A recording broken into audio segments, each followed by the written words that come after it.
పరమేశ్వరుడు స్వయంభూగా 3 రూపాలతో వెలిసినటువంటి క్షేత్రమైన కారణం చేత అరుణాచలంలో మీరు ఎంత చిన్న పుణ్యకార్యం చెయ్యండి, అది తీవ్ర స్థాయిలో ఫలితాన్ని ఇస్తుంది. సామాన్యమైన ఫలితం కాదు. అది ఏదో పుణ్యంగా మారి వచ్చే జన్మలో మీరు సార్వభౌముడవడం, ఏదో పుణ్యంగా మారి వచ్చే జన్మలో ఐశ్వర్యవంతుడవడం కాదు.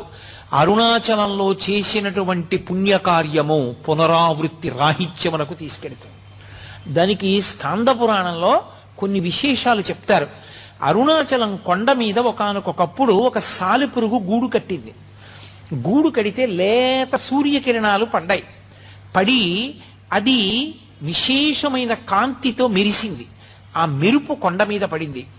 కొండ స్థూల శివుడు, అది శివుడే. శివుడి శరీరం మీద కాంతి పడేటట్టుగా మెరుపులతో కూడినటువంటి బట్ట శివలింగానికి కట్టిన పుణ్యం ఇచ్చి